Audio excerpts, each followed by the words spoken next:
Om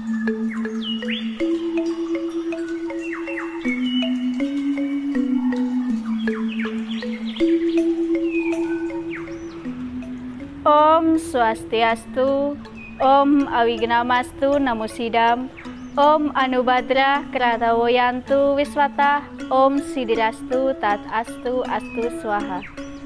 Semoga pikiran yang baik datang dari segala penjuru.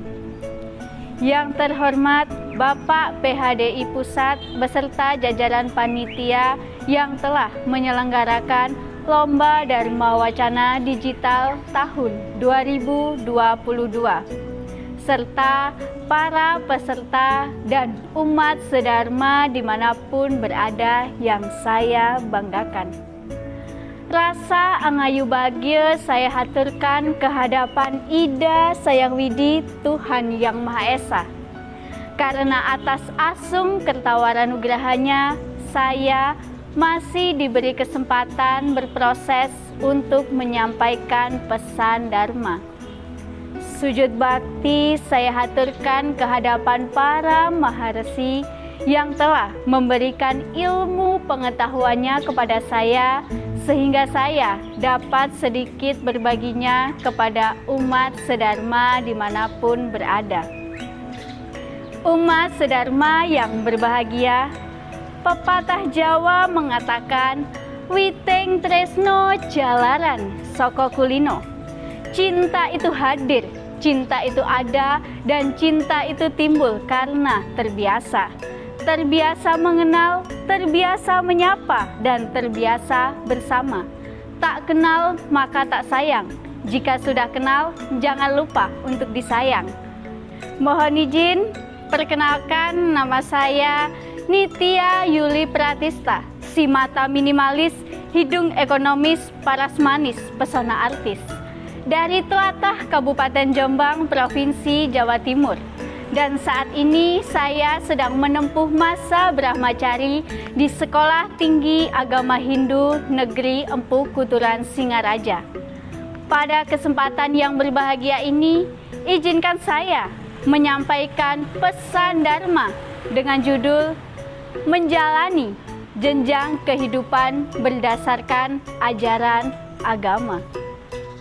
Umat sedharma yang berbahagia, sebagai manusia yang tidak luput dari ketidaksempurnaan, kita dituntut untuk terus belajar. Entah itu belajar berbicara, berpikir, berbuat, dan menjalani kehidupan ini. Sebab kehidupan yang sedang kita jalani ini merupakan sebuah proses untuk mencapai kesempurnaan hidup secara lahir dan batin. Jika kita tidak mampu belajar, menghargai, dan memberikan makna pada proses kehidupan yang sedang kita jalani, maka kesempurnaan hidup secara lahir batin akan sulit untuk kita dapatkan. Dan hal tersebut harus kita laksanakan, di mana sudah diatur sangat jelas dalam ajaran catur asrama.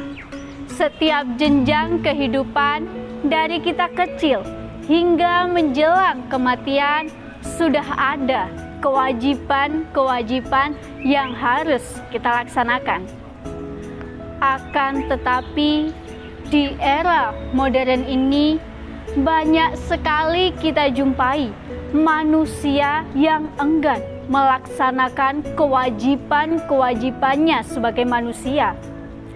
Seolah-olah era modern ini membawa dampak negatif bagi kehidupan kita. Ajaran agama sudah mengarahkan kita bagaimana semestinya kita menjalani kehidupan ini, yang dimana dalam ajaran agama Hindu terdapat ajaran catur asrama.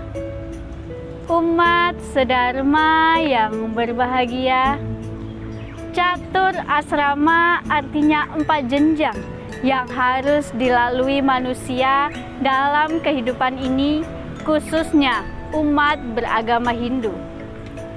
Yang dimana catur asrama ini memiliki tujuan untuk mencapai kebahagiaan dan kesempurnaan hidup secara lahir dan batin.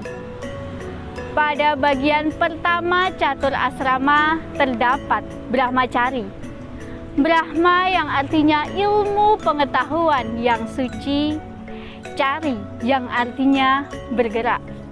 Jadi, Brahmacari dapat diartikan mencari ilmu pengetahuan yang suci, yang merupakan langkah awal atau tahapan awal bagi manusia untuk belajar memahami akan arti dan tujuan kehidupan ini yang sesungguhnya. Pada masa Brahmacari ini, seorang Brahmacari dilarang mengumbar hawa nafsunya. Tujuan utama seorang Brahmacari adalah belajar menuntut ilmu dengan baik dan benar untuk mengarungi kehidupan berikutnya. Tujuan yang ingin dicapai pada masa Brahmacari adalah mencapai ilmu kebenaran, yaitu ilmu tentang Dharma. Sedangkan pada bagian kedua terdapat Grehastha asrama. Greha artinya rumah, sta artinya berdiri. Jadi Grehastha dapat diartikan berdiri membangun rumah tangga. Dalam kitab Agastya Parva diuraikan, Grehastha tosira, mastri puwasira, mana, madrevya, hulun, itya wawadi, mangunken kaika dharma yata sakti. Grehasthalah beliau dengan beristri beliau, mempunyai anak, memiliki abdi dan lain-lain, memiliki kebajikan, dan mengusahakan kebenaran melalui pembinaan pribadi dengan kekuatan yang ada di dalam dirinya. Mengutip sastra Jawa kuno tersebut, ketika kita ingin memasuki tahap Grehastha asrama, hendaknya seorang Grehastin sudah harus siap melaksanakan dharmanya dengan meneruskan keturunan sebagai penebusan dan pensucian. Hendaknya sebelum kita memasuki tahap Grehastha asrama, alangkah baiknya kita memperbaiki diri kita terlebih dahulu. Sebab jodoh adalah cerminan dari diri kita sendiri. Jika masih ada kekurangan, tugas kita adalah melengkapi kekurangan dari pasangan kita berdasarkan ajaran agama.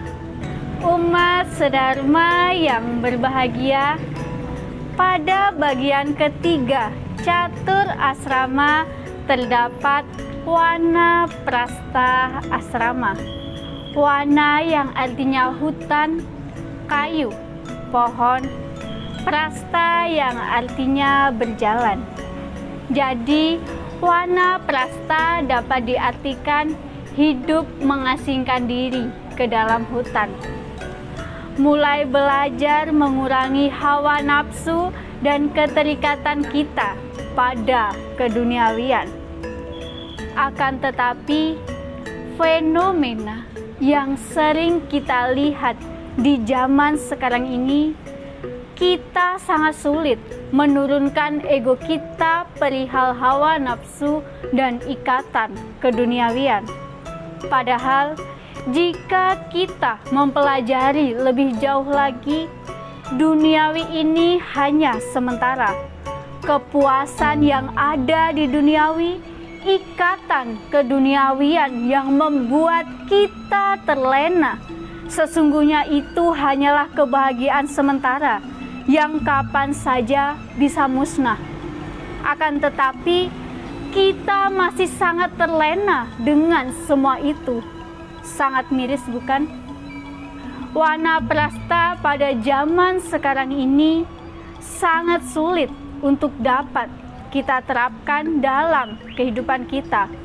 Bukan tingkatannya yang lebih tinggi dari Brahmacari dan Grehastha, akan tetapi diri kitalah yang belum memantaskan diri kita untuk berada pada tahap wana prasta tersebut. Sebagai manusia, hendaknya kita mampu mengekang hawa nafsu yang ada di dalam diri kita. Sehebat-hebatnya manusia, masih hebat orang yang mampu mengekang hawa nafsu yang ada di dalam dirinya. Selanjutnya, pada bagian keempat catur asrama terdapat biksuka asrama, merupakan tahap kehidupan manusia yang terakhir dalam usahanya mencapai moksa. Yang dilakukan pada tahapan ini adalah mengembara tanpa ikatan keduniawian, tetapi menyadari kebenaran dan selalu menerapkan ajaran agama untuk mencapai kelepasan suka tanpa wali duka, yang artinya tidak merasa lagi ada yang mengikat, tidak merasa meninggalkan, tidak merasa ditinggalkan, bahkan membawa sekalipun. Inilah yang disebut moksa, bersatunya Atman dengan Paramatman. Dan semua itu dapat kita capai dengan belajar memahami proses dan memberikan makna yang ada di dalam kehidupan ini. Umat sedharma yang berbahagia, singkat wacana yang saya berikan tadi tidak ada sedikit pun maksud untuk menggurui umat sedharma dimanapun berada. Saya hanya berbagi sedikit pengetahuan yang saya miliki, itu pun pengetahuan yang sangat terbatas. Jangan dilihat siapa yang berbicara, tetapi dengarkan apa yang diwacanakan. Ketika kita mampu mendengarkan apa yang diwacanakan, maka kita akan mendapatkan sedikit makna dalam wacananya. Sejatinya, hidup adalah proses belajar untuk mencapai hasil yang sesungguhnya. Tidak ada kemenangan, tidak ada kegagalan, bahkan tidak ada kekalahan. Yang ada hanyalah proses belajar ke tahap berikutnya. Setiap tahap kehidupan manusia merupakan sebuah proses belajar untuk memahami akan arti kehidupan yang sesungguhnya, agar kita dapat menemukan tujuan yang kita impikan. Sura dira jaya ningrat lebur dening pangastuti, mugi rahayu rahayu rahayu sagung tumati. Om Santi Santi Santi.